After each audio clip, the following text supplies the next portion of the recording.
Hej wszystkim, jestem Bartek i dziś opowiem wam trochę o tym, jak w dzisiejszym świecie żyć ze świadomością tego, że na ratowanie świata jest już trochę za późno, dlaczego młodzi ludzie nie chcą mieć dzieci oraz o depresji klimatycznej. Czym jest to ostatnie i dlaczego to jest takie ważne? Przekonacie się już za chwilę. Wyobraź sobie, że jest już piątek, a ty zmęczony po całym tygodniu, wracasz do domu, robisz sobie swoją ulubioną herbatę, siadasz na swoim wygodnym fotelu i z laptopem na kolanach, beztrosko i niewinnie sprawdzasz, co ciekawego ma dzisiaj ci do zaoferowania internet. Pośród zdjęć z wyśmienicie wyglądającym jedzeniem, politycznymi memami, filmikami znajomych z wakacji, przewinął się artykuł, który już samym tytułem zapewnia, że wyjaśni ci, ale jednocześnie ostrzega przed globalnym ociepleniem.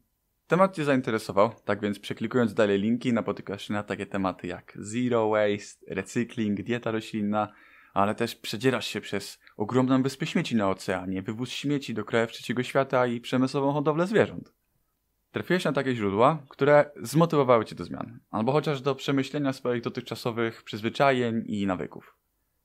Następnego dnia w sobotę, wcześnie rano, bo aż o 8:00, wstajesz, idziesz na rynek kupić lokalne owoce i warzywa. Po drodze wstępujesz do sklepu Zero Waste, kupujesz sobie bambusową szczoteczkę do zębów, szampon w kostce. Na obiad już planujesz zupę z soczewicy, podczas gdy na śniadanie wcinasz sobie tofucznicę. No i dzięki tej czarnej soli to nawet smakuje podobnie do jajek. Czujesz, jak w kieszeni zawibrował ci telefon? Znajomi na Messengerze umawiałem się na grilla. Na zakończenie lata. Tak więc ubierasz się szybko, siadasz na rower i jedziesz na rynek, żeby zdążyć przed zamknięciem. No przecież nie będziesz jechać samochodem, bo to jest, wiesz, chcesz kupić tylko bakłażana i kukurydzę, to zmieści się do plecaka. Na imprezę przyjeżdżasz lekko spóźniony, no bo nie przyjechał jeden autobus. Grill już rozpalony, na stole leżą puste opakowania po chipsach, plastikowe kubeczki z mieszanką Caprio. Kładziesz na stół niewinnie swoje pudełko z zamarynowanymi plastrami bakłażana i wykładasz na ruszt. Zaraz obok karkówki i skrzydełek kurczaka. Podczas gdy znajomi penetrują cię wzrokiem. Próbujesz im wytłumaczyć, że to coś dobrego, smacznego, fajnego, ale raczej to nie budzi zbytnio niczyjego zainteresowania. No ale nic. Resztę imprezy próbujesz się dobrze bawić, nie myśląc o tym, co przeczytałeś dzień wcześniej, co stanie się z plastikowym kubkiem, który trzymasz w dłoni, skąd wzięło się mięso na talerzach gości. Cała impreza jest jakaś drętwa i wydaje ci się, że to przez ciebie, bo ty nie możesz się wyluzować i przekładasz to na innych. Żegnasz się, bo uznajesz, że i tak nie bawisz się najlepiej i wracasz do domu nocnym autobusem. Trochę dużo jak na jeden dzień, co? Ale te myśli i ilość wiedzy powodują, że to, co się zobaczyło, to się nie odzobaczy. Badanie zatytułowane Young People's Voices on Climate Anxiety, Government Betrayal and Moral Injury, a Global Phenomenon, przeprowadzone przez zespół badaczy z różnych krajów, głównie z Wielkiej Brytanii, polegały na przebadaniu 10 000 osób w wieku od 16 do 25 lat i wychodzi na to, że większość badanych młodych osób martwi się o swoją przyszłość w obliczu kryzysu klimatycznego. 4 na 10 nie chce mieć z tego powodu dzieci, a 6 na 10 przyznaje, że z tego powodu odczuwa głębokie zaniepokojenie. I myślę, że ja sam jestem jednym z tych 4 na 10. Jakby nie chcę niepotrzebnie się żalić i wiem, że do tematu należy podchodzić pozytywnie i z uśmiechem, ale wiem, że taki real talk też jest potrzebny. Bo wiele osób chyba tego nie rozumie, a przynajmniej tego, jak mogą czuć się takie osoby, aktywiści i nie tylko, które wiedzą i są świadome tego, jak będzie wyglądać przyszłość naszej planety i ludzkości. I ja wiem, brzmi to absurdalnie dla osoby, która traktuje to jako mało ciekawy news, którego i tak jest wszędzie pełno, ale serio, bywają momenty, kiedy nie mogę przestać o tym myśleć, jakiekolwiek czynności, jakie robię, albo chcę zrobić, no nie wiem, kupić sobie nowe ubranie, sprzęt elektroniczny, jedzenie, podróżowanie. Cały czas mam wrażenie, że w jakiś sposób mogę zaszkodzić temu środowisku. I z drugiej strony, paradoksalnie, od pewnego czasu jestem świadomy całkowicie tego, że moje jednostkowe działania nie mają aż takiego dużego wpływu. No ale kurde, no musi mnie ktoś zauważyć i potem tę osobę znowu ktoś z niej weźmie przykład. I dzięki takiemu efektowi kuli śnieżnej, no taką kulę śnieżną to ja tutaj mam gdzieś z tyłu głowy cały czas, ale ona powoli się topi. I też widzę to z nadzieją jako takie drzewo osób, które swoimi decyzjami będą głosowały za zmianą. A nie tylko w wyborach takich klasycznych, parlamentarnych, europejskich, samorządowych, ale także pieniędzmi, wyborami konsumenckimi. Bo tak, każdy wydany pieniądz to jest oddany głos na daną korporację, a w dzisiejszym zglobalizowanym świecie no trudno jest o niewspółpracowanie z nimi, ale to właśnie my decydujemy naszymi pieniędzmi, które wspieramy korporacje, a które ograniczamy. To tak ogromnie wpływa na moje życie, że żałuję niektórych swoich decyzji. Na przykład takiej, że wyjechałem do innego kraju, co oczywiście ma swoje plusy, no ale bardziej sustainable byłoby pozostanie w swoim lokalnym, rodzinnym gronie. Wiecie, by nie trzeba było jeździć, zobaczyć się z rodziną, by jeść to co lokalne. Oczywiście, no to ma swoje minusy, no ale wygrywa, porównując to do emigracji do innego miasta czy kraju. Reprodukcja. Generalnie odpycha mnie myśl, że każdy kolejny człowiek na Ziemi zaszkodzi tej planecie. I próbowałem sobie to jakoś wytłumaczyć, także jeżeli 2 ludzi stworzy jednego człowieka, to generalnie bilans jest ujemny, tylko że Ziemia wcale nie potrzebuje tego jednego człowieka, a wręcz przeciwnie, dlatego że trzeba będzie znaleźć dla niego kolejne zasoby. I chociaż jak super albo byśmy go nie wychowali, to i tak, po pierwsze, jeśli się nie urodzi, to bilans będzie -2, a nie -1, czyli dwukrotnie większy. A po drugie, jaką mam pewność, że to moje dziecko nie będzie skazane na pewną śmierć w męczarniach z powodu zbyt wysokiego poziomu dwutlenku węgla w atmosferze, z głodu, z przegrzania, czy z walki z emigrantami właśnie o powietrze, wodę, jedzenie czy schronienie.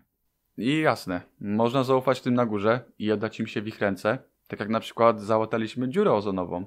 Ludzkość się zebrała, a raczej rządzący, wprowadzili odpowiednie regulacje dotyczące aerozoli, gazów w lodówkach itp.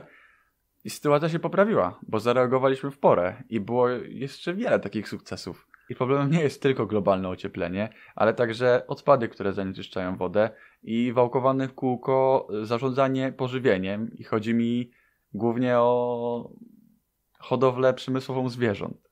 A więc tak, wracając do robienia dzieci, na razie moje stanowisko jest takie, że raczej nie chcę ich mieć i prawdopodobnie, jeśli będę na to gotowy i będę miał odpowiednie warunki, będę starał się o adopcję dziecka. I samo oddawanie dzieci do adopcji, oczywiście nie zawsze, jest skutkiem kolejnej z porażek, którą jest edukacja, w tym przypadku seksualna, bo zamiast tego, jak to śpiewała Taco Hemingway, u niektórych edukacja seksualna sprowadza się do Pornhuba. I takich osób jak ja w moim wieku jest to mnóstwo. Jesteśmy rozumiani przez niewielkie grono, bo przez rówieśników o podobnych poglądach to największa grupa. Ci starsi raczej o tym nie myślą, bo ich tak to nie dopadnie, chociaż są wyjątki, w sensie myślą o tym, ale ich tak to nic nie obchodzi. Trochę nie ma na to lekarstwa, bo możesz przestać o tym myśleć i cieszyć dalej się życiem, ale gdy trzeźwiejesz, dosłownie lub w przenośni, no to nie widzisz żadnego światełka w tunelu.